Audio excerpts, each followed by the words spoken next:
சரியில்லை அப்படின்னு கண்டுபிடிச்சிருவாங்க. அப்ப அவங்க எதுல இருந்து கண்டுபிடிக்கிறாங்க? அதுவும் ஒரு ஆய்வு மனப்பான்மை, அவங்களுடைய அனுபவம். இதுக்கு முன்னாடி அவங்க எவ்வளவு பேரை பாத்தீங்கன்னா ஒரு 60 70 80 வயசு வரைக்கும் அவங்க எவ்வளவு பேரை பார்த்திருப்பாங்க. அந்த பார்த்ததுல இருந்து ஒரு ஒரு ஒரு குறிப்பிட்ட வயசுல அந்த ஒரு பையனோ அல்லது பொண்ணோட நடவடிக்கையோ மாறுது அப்படின்னா ஆட்டோமேட்டிக்கா அந்த பாட்டி என்ன பண்ணுவாங்க? கண்டுபிடிச்சிருவாங்க, கேட்பாங்க. அப்ப நம்ம என்ன சொல்லுவோம்? ஆமா, உனக்குதான் வேலையா அப்படின்னு சொல்லிட்டு நமக்கு உள்ளுக்குள்ள தெரியும் அவங்க எதை கண்டுபிடிச்சாங்கன்றது நமக்கு தெரியும். ஆனா நம்ம அவங்களுக்கு நேரம் நீ சும்மா ஏதாவது வளரிட்டே இருக்காத நீ போ அப்படின்னு சொல்லிட்டு வருவோம். கண்டிப்பா இது நடந்திருக்கு தானே, எல்லாருக்குமே நடந்திருக்கும். அல்லது அம்மாவோ அல்லது அப்பாவோ எல்லாருமே கேட்பாங்க, நேற்றைய விட நீ இன்னைக்கு ஏதோ ஒரு மாற்றமா இருக்கு, இல்ல போன மாசத்தை விட இந்த மாசம் ஒரு மாற்றமா இருக்கீங்க, அவனோட ட்ரெஸ்ஸிங் சென்ஸ் கொஞ்சம் மாறுது, அந்த மாதிரி எல்லாம் சில கேள்விகள் நமக்குள்ள ஆரம்பிக்கும். அப்போ அவங்களுடைய கேள்விகள் நமக்குள்ள ஒரு உறுத்தல்களை ஏற்படுத்தினா கூட பரவாயில்ல கண்டுபிடிச்சாங்க, எப்படி ஒன்று கண்டுபிடிச்சாங்க, அவங்களுக்கு பல அனுபவங்கள். இந்த அனுபவத்திலிருந்து தான் நமக்கு ஆய்வு அப்படிங்கிறது தொடங்குது. எதுவுமே புதுசா நம்மளால திடீர்னு ஒரு ஆய்வு பண்ணி சொல்ல முடியுமா அப்படின்னு கேட்டா முடியாது. பல அனுபவங்களையும் பல இடங்கள்ல பார்த்ததையும் அது எல்லாத்தையும் தொகுத்து பகுத்து அதுக்குள்ள உள்ள விஷயங்களை பிரிச்சு போட்டு பார்க்கும்போதுதான் அது ஆய்வாக நம்ம ஒரு விஷயத்த பேசுறதுக்கு வரும். ஒண்ணுமே இல்லை, நம்ம வீட்டுல சமைக்கிறோம், உணவை தொட்டு பார்க்குறோம் வெந்துருச்சா அப்படின்னு சொல்லிட்டு. ஏன் பார்த்தோன்னே தெரியுமா? தெரியாது. அப்ப நம்ம தொட்டு உணரும் போது கூட நம்மளுடைய ஆய்வு மனப்பான்மை அங்கிருந்தே தொடங்குது. படிச்சாதான் ஆய்வும் கிடையாது, படிக்காத பாமர மக்கள்கிட்டையும் நிறைய அந்த ஆய்வு மனப்பான்மை இருக்கு அப்படிங்கிறத நம்ம முதல்ல உணர்ந்துக்கணும். உடனே இல்லை, இப்ப நம்ம நேரம் பஸ்ல ஏறி உட்கார்றோம், பஸ்ல ஏறி உட்கார்ந்தோடனே பக்கத்துல இடம் இருக்கு, யாரோ ஒருத்தவங்க உட்காருறாங்கன்னு வச்சுக்கோங்களேன். அது ஒரு இளம் வயதானா இருக்கலாம், இல்ல முதிர்ந்தவரா ஒருத்தவங்க இருக்கலாம். நமக்குள்ள உள்ளுக்குள்ள ஒரு உணர்வு தோணும் இல்லையா? இவங்க உட்கார்ந்துருக்கு, சரி பரவாயில்ல இவங்களோட டிராவல் பண்ணலாம் அப்படின்னு நம்ம மனசு சொன்னாதான் டிராவல் பண்ணுவோம். இல்ல இவங்க உட்காந்துருக்கிறது நமக்கு பிடிக்கலன்னா ஏதோ ஒரு வகையில நமக்கு அது உறுத்தலா இருக்கும். இல்லையே நம்ம வேற இடத்துக்கு வேற எங்கேயாவது இடம் இருந்தா போயிடலாமா, இல்ல அவங்கள பரவாயில்ல எந்திரிச்சு போங்க அப்படின்னு சொல்லலாமா அப்படின்ற மாதிரி நம்மளுடைய உள் உணர்வு இருக்கு இல்லையா? அது சொல்லும். அது எங்க இருந்து எடுக்கிறோம்? நம்ம ஒரு நாவல் படிச்சிருப்போம், அல்லது ஒரு சிறுகதை படிச்சிருப்போம், கவிதை படிச்சிருப்போம், படத்துல பார்த்திருப்போம், அல்லது பக்கத்து வீட்டுல நடந்த விஷயங்களை அல்லது அந்த சமூகத்துல நடந்த விஷயங்களை ஏற்கனவே ஒரு செய்தித்தாள்ல படிச்சிருப்போம். இந்த மாதிரி பக்கத்துல உட்காந்து ஏதோ ஒரு பாலியல் சீண்டல் இருந்தது. அப்போ அந்த இதையும் நம்ம உடனே கம்பேர் பண்ணி பார்க்க ஆரம்பிச்சிருவோம். அந்த இடத்துல நம்ம நம்மளுடைய ஆய்வு மனப்பான்மை அப்படிங்கிறது வேலை செய்ய ஆரம்பிச்சோம். அதை நம்ம என்ன பண்ணுவோம்? அங்க நடக்கக்கூடிய சின்ன இன்சிடென்ட்டா இல்ல நமக்கு முன்னாடி சீட்ல நடந்த இன்சிடென்ட்டை கூட நம்ம என்ன பண்ணுவோம்னா பதிவு செய்ய ஆரம்பிப்போம். அப்ப பதிவு செய்வதிலிருந்து அந்த ஆய்வு மனப்பான்மையும் சேர்ந்து நம்ம நம்மள ஒரு படைப்பையோ அல்லது ஒரு ஆய்வையோ உருவாக்குவதற்கான இடத்தை ஆரம்பிக்குது. இந்த சமூகவியல் ஆய்வு அப்படி சமூகத்தை பத்தின நிறைய ஆய்வுகள் இருக்கு. ஆனா அந்த சமூகவியல் ஆய்வு அப்படிங்கிறது இந்த சமூகத்துக்கு மட்டுமல்ல, மற்ற எல்லாருக்கும் நமக்கும் பிறருக்கும் ஆனா எந்தெந்த வகையில எல்லாம் அந்த சமூகவியல் ஆய்வு நமக்கு வேலை செய்யுது அப்படின்னு நம்ம பார்க்கணும். குறிப்பா பார்க்கணும்னா ஏற்கனவே அகிலாக்கா மூவாளூர் ராமாமிர்தம் அம்மையார் பத்தி சொன்னாங்க. அதே காலகட்டத்தில் உள்ள முத்துலட்சுமி ரெட்டி அவங்கதான் முதல் பெண் மருத்துவர். ஒரு பெண்ணுக்கான இடம் எங்கெல்லாம் மறுக்கப்பட்டது அப்படின்னா அவங்களுக்கு படிக்கிறதுக்கு வாய்ப்பே கொடுக்கப்படல, பள்ளியில கூட சேர்த்துக்கல. அப்ப அவங்களுடைய திறமையை பார்த்துட்டு அந்த மன்னர் அவங்களுக்கு படிக்கிறதுக்கு வாய்ப்புகளை கொடுத்து அவங்க முதல் அறுவை சிகிச்சை நிபுணர் நினைக்கிறேன். அவங்கதான் முதல் அறுவை சிகிச்சை நிபுணர், முதல் பெண் மருத்துவர், சட்டமன்றத்துக்கு போனவங்க முதல்ல அவங்கதான். அப்போ அவங்களுடைய அந்த சமூக இன்னொரு விஷயம், காலையில அறம் தோழர் கேட்ட போது யாருமே பேசவே மாட்டேன்ட்டீங்க. யாருக்காவது அந்த இனிஷியல் போடுறதுக்கு ரொம்ப தயக்கம், நமக்குள்ள நிறைய தயக்கம் இருக்கு. தயக்கம் தான் நம்மள முதல் நம்மளுடைய வீழ்ச்சிக்கான காரணம் தான். அன்னைக்கே மூவாளூர் ராமாமிர்தம் அம்மையார் முத்துலட்சுமி ரெட்டி அவங்க கல்யாணம் பண்ணிக்கிறதுக்கு அவங்களை கேட்கும் போது அவங்க சொன்ன முதல் வார்த்தை என்னுடைய சுதந்திரத்தை நான் செய்யக்கூடிய சமூக செயல்பாடுகளுக்கு எந்தவித இடையூறும் ஏற்படாமல் இருப்பதாக இருந்தால் உங்களை திருமணம் செய்து கொள்கிறேன்னு ஒப்பந்தம் போட்டு அந்த காலத்திலே அவங்க திருமணம் செஞ்சிருக்காங்க. அப்ப அதனாலதான் அவங்க அவ்வளவு தூரம் சாதிக்க முடிஞ்சது. அப்ப அவங்களுடைய இணையரும் ஒத்துழைப்பு தந்திருக்காங்க. எல்லாரும் அதே மாதிரி அக்ரிமெண்ட் போட்டு கல்யாணம் பண்ண முடியுமா? முடியாது. ஆனா தன்னுடைய வளர்ச்சிக்கும் தன்னுடைய செயல்பாட்டுக்கும் நான் செய்ய போற செயலுக்கும் ஒரு உறுதுணையான ஒரு இணையை தேர்ந்தெடுக்கிறதுக்கு அன்னைக்கு அவங்க அதுக்கு பின்னாடி அவங்க என்ன மாதிரியான கஷ்டங்களை சந்திச்சாங்க, அதை எப்படி சமாதானப்படுத்தினாங்க, அதை எப்படி கொண்டுட்டு வாழ்க்கை கொண்டு போனாங்கிறதுலாம் அடுத்த விஷயம். அதே மாதிரி அவங்க தேவதாசி நடைமுறையை என்ன சொன்னாங்க அப்படின்னா, உடற்கட்டை ஏறுதலை விட மோசமானது இந்த தேவதாசி ஒழிப்பு, தேவதாசி முறை அப்படின்னு சொல்லிட்டு அவங்க சொன்னாங்க.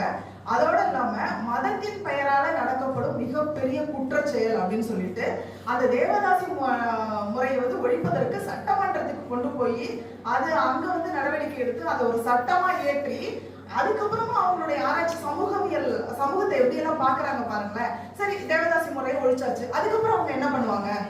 தேவதாசிகளுக்கு இப்ப கோயில்கள்ல பாத்தீங்க அப்படின்னா தேவதாசிகளுக்கான இடம் ஒதுக்கப்பட்டிருக்கும் ஒரு இடம்.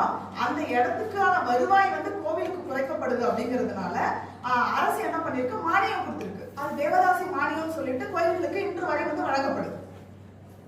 அதே மாதிரி இந்த முத்துலட்சுமி ரெட்டி என்ன பண்ணிருக்காங்க அப்படின்னா, இந்த தேவதாசிகள் ஒழிப்பு முறை வந்ததுக்கு அப்புறம் அவங்களை அடுத்தது என்ன பண்ணிடுவோம், தேவதாசிகள் ஒழிஞ்சிருவாங்க, அவங்க அங்க இருக்க முடியாது, அதுக்கப்புறம் அவங்களுக்கான ஒரு ஆதரவான இடம் தேவை அப்படின்னு நினைச்சிட்டு இப்ப அடையாறுல புற்றுநோய் சிகிச்சை மையம் இருக்கு இல்லையா, அந்த இடத்த வந்து தேவதாசிகளை வந்து தங்குவதற்கான ஒரு பாதுகாப்பான இடமா வந்து அதை வந்து உருவாக்கி வச்சிருக்காங்க.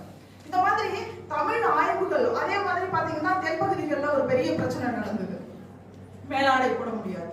அப்போ அதை வந்து ஒரு சமூக நோக்கில் வந்து பார்த்தவங்க ஒரு பாதிரியினுடைய மனைவி, அவங்க தான் வந்து குப்பாயம் அப்படின்னு சொல்லிட்டு ஒரு உடையை வந்து வடிவம் வச்சு அதை வந்து உருவாக்குறாங்க. அதுக்கப்புறம் மதமாற்றம் நிகழ்ந்தது. அந்த சமூகத்தில் நிகழ்ந்த நிறைய மாற்றங்கள் வந்து அவங்களையும் வந்து அந்த மக்களையும் வந்து மாற்றக்கூடியதாக இருந்தது. அதே மாதிரி தமிழகத்தை பொறுத்த வரைக்கும் பாத்தீங்கன்னா பெண்கள் சார்ந்த ஆய்வுகள் நிறைய நடந்துட்டு இருக்கு. பெண்களும் நிறைய ஆய்வாளர்கள் இருக்காங்க. நிறைய கல்லூரிகள்லயோ பல்கலைக்கழகங்கள்லயோ பல பேராசிரியர்கள் வந்து பெண்களுக்கு மட்டுமே இடம் ஒதுக்கி இருக்காங்க. சரிங்களா? அவங்க கிட்ட பாத்தீங்கன்னா எல்லாமே பெண்கள் மட்டும்தான் ஆய்வு செய்வாங்க. அப்ப பெண்களுக்கான முன்னுரிமை கொடுக்குறாங்க. இதே மாதிரி பல ஆய்வுகள் நடந்திருக்கு. ஆனா அது ஏன் எல்லாமே வெளியில வரல, அதுக்கப்புறம் ஏன் தொடரல? இந்த ஆய்வுகள் ஒரு குறிப்பிட்ட அளவோட நின்று போயிடுது. முனைவர் பட்டம் படிக்கிறோமா, சரி எம்பில் படிக்கிறோமா, அதோட நம்ம வந்து நம்மளுடைய ஆய்வுகளை வந்து நிறுத்திக்கிறோம். உனக்கு கடினமா இருக்குது அப்படிங்கிற காரணத்தினாலயா, இல்ல அதுல வந்து போதும் அப்படிங்கிற மனநிலையா, இல்ல இன்னொரு ஒரு விஷயம் இருக்கு, இந்த ஆய்வுகள் எல்லாமே நம்மளை போட்டு ரொம்ப நீண்ட காலம் இழுத்துட்டு போகுது அப்படிங்கிறது நமக்குள்ள ஒரு மனப்பான்மை இருக்கும். ரொம்ப நாளாவே ஆய்வு செஞ்சுக்கிட்டே இருந்தா எப்பதான் இதை முடிக்கிறது அப்படிங்கிற ஒரு பய உணர்வு இருக்கு இல்லையா, அதனாலயே நம்ம வந்து என்ன பண்றோம்னா இந்த ஆய்வுகளை வந்து நிறுத்திக்கிறோம், ஒரு லெவலோட நிறுத்திக்கிறோம். அடுத்ததாக பார்த்தோம்னா நம்ம வேலு நாச்சியார். இவங்க வேலு நாச்சியாரை பத்தி ஒரு ஆங்கிலேய ராஜ்காலத்துல 17ஆம் நூற்றாண்டுல என்ன பண்ணிருக்காங்க, வேலு நாச்சியார் என்ன பண்ணாங்க அப்படின்னா, அந்த வரலாற்று கதைகளை எல்லாம் நம்ம வந்து ஏன் படிக்காம வருவோம் அப்படின்னா, ஒரு குறிப்பிட்ட காலத்துக்கு முன்னாடியே தன்னுடைய கணவர் இறந்ததுக்கு அப்புறம் ஆங்கிலேய படைகளை எதிர்க்கிறதுக்காக 8 வருஷம் வந்து மறைச்சிருக்காங்க. நமக்கு வெறும் 8 வருஷம் அவங்க மறைஞ்சிருந்ததால மட்டும்தான் நம்ம வந்து பார்க்க முடியும். அதுக்கப்புறம் அவங்க கிட்ட ஒரு மிகப்பெரிய திட்டமிடல் இருந்தது. ஹைதர் அலியை பாக்குறாங்க, அதுக்கு அவங்க அங்க போய் உருது மொழியில பேசுறாங்க, தனக்கான ஒரு 5000 குதிரை படைகளை வந்து வாங்குறாங்க. அதுக்கப்புறம் வந்து மிகப்பெரிய திட்டமிடல், எந்த இடத்துல இருந்து அவங்களுடைய போர்படையை வந்து தொடங்கணும், எங்க யாரால வந்து நியமிக்கணும், இது எல்லாத்தையும் வந்து மிக சிறப்பாக ஒரு கட்டமைப்பு. இது எல்லாமே அவங்க கிட்ட என்னது, ஒரு ஆய்வு மனப்பான்மை. இந்த இடத்துக்கு போனா இங்க அடி வாங்குவோம், இந்த இடத்துக்கு போனா இவங்களை எதிர்க்கலாம், அங்க இருந்து வந்து அவங்க நம்மளை எதிர்ப்பாங்க, இதெல்லாம் எப்படி நம்ம முறியடிக்கிறது அப்படிங்கறத வந்து ஒரு பிளான் பண்றாங்க இல்லையா. அந்த பிளானிங்கோட அவங்க போகும்போது தான் அந்த இடத்துல வந்து அவங்க சக்சஸ் ஆகுறாங்க. அந்த இடத்துல மீண்டும் வெற்றி தோல்வி அப்படிங்கிறது அடுத்த விஷயம். நம்ம கிட்ட எல்லா இடத்துலயும் போன உடனே நமக்கு வெற்றி கிடைக்குமா அப்படின்னு நினைச்சா கிடைக்காது. வெற்றிங்கிறது அவ்வளவு சுலபமாக கிடைக்காது யாருக்குமே. அப்ப பல்வேறு அடிகளையும் வலிகளையும் வேதனைகளையும் தாங்கி அந்த இடத்துக்கு போகும்போது அவங்க தன்னுடைய வெற்றியை வந்து தீர்மானிக்கிறாங்க. அதுக்கு முன்னாடி முன் திட்டமிடல் இருக்கணும். ஒரு செயலை செய்ய போறோம், இன்னைக்கு நான் ஒரு வேலையை செய்ய போறேன், அல்லது ஒரு படைப்பை உருவாக்க போறேன், ஒரு சிறுகதையை உருவாக்க போறேன் அப்படின்னா நம்ம கிட்ட ஒரு முன் திட்டமிடல் இருக்கணும். திட்டமிடலே இல்லாம தானா எழுத முடியுமானா முடியாது. அப்ப ஒரு ஆய்வு செய்யும் போது முன் திட்டமிடல் இருக்கணும். இந்த மாதிரி நம்ம வேலு நாச்சியார் போன்ற அதே மாதிரி ஒரு குயிலிங்கிற ஒரு பெண் தன்னையே வந்து தற்கொலை செஞ்சு அந்த ஆயுத கிடங்கையை அழிக்கிறாங்க. அப்ப அவங்களுக்கு வந்து தைரியம் இருந்ததுங்கிறத விட அவங்க இந்த இடத்த அழிக்கணும்னா இதை தவிர வேற வழியே இல்லை, அப்ப நான் இதை செய்யறேன் அப்படின்னு முன்னெடுக்கிறாங்க. அப்போ ஒரு பெண் வந்து எந்தெந்த இடத்துல எல்லாம் தன்னை தைரியமாகவும் ஆய்வு மனப்பான்மையோடும் அதை மிகப்பெரிய திட்டமிடலோடும் அதை செயல்படுத்தும் போது அவ வரலாற்றில் பதிவாகுவதோடு வெற்றியையும் கண்டடைய முடியுது. இத மாதிரி நம்ம குந்தவை நாச்சியார் எடுத்துக்கலாம். எல்லாரும் சொல்லுவாங்க சோழர் ஆட்சியில குந்தவைக்குன்னு தனியா ஒரு இடம் உண்டு. ஏன்? அவங்க ஒரு மிகப்பெரிய சிந்தனையாளர். எப்படி நிர்வகிக்கிறது அப்படிங்கறது வந்து அவங்களுக்கு மட்டும் அந்த திறமை இருக்கிறதுனால அவங்க வந்து என்ன பண்ணுவாங்க, சிந்தனைகள் இந்த எந்த விஷயத்த நீ எங்க செய்யணும், அவங்க கிட்ட நிறைய தகவல்கள் இருக்கு.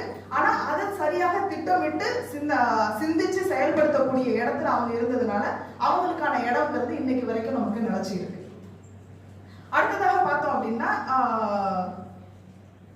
ஒரு பெண் ஒரு கவிதை எழுதணும் அப்படின்னு வச்சுக்கோங்களேன். அந்த கவிதையை வந்து மேலோட்டமா பாக்குறதுக்கும் உள்ளுக்குள்ள லேயர் லேயரா நீங்க எந்த கவிதை எடுத்துக்கிட்டாலுமே ஒரு பாடல் எடுத்துக்கிட்டாலும் அதை வந்து நீங்க லேயர் லேயரா பிரிச்சு போட்டு பாருங்க.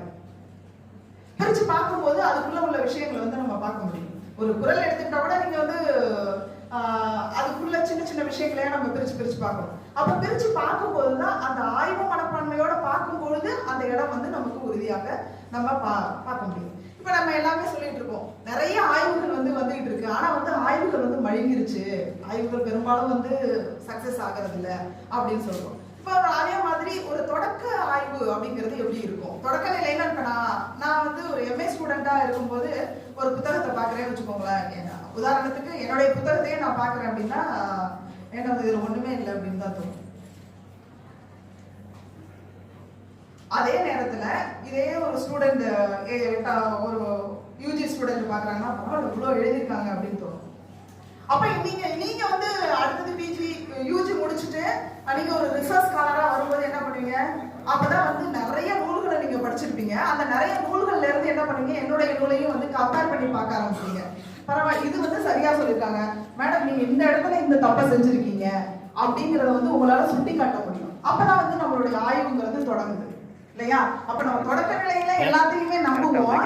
நாள் ஆக அந்த ஆய்வுக்காக எதுக்காக இவ்வளவு நாட்களை வந்து நம்ம செலவு பண்றோம் அப்படிங்கறத நம்ம நினைக்கிறோம்.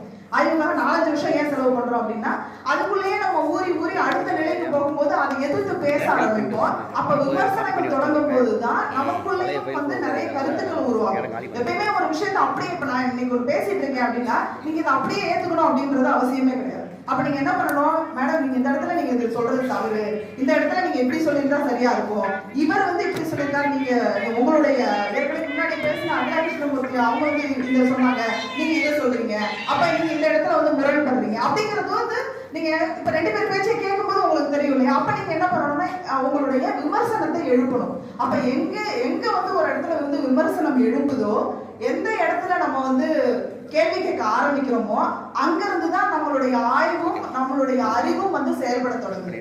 எல்லாத்தையுமே அப்படியே கேட்டுட்டு போனா அது ஒண்ணுமே இல்லாம போயிடும் இல்லையா? சரிதானே? எதுவுமே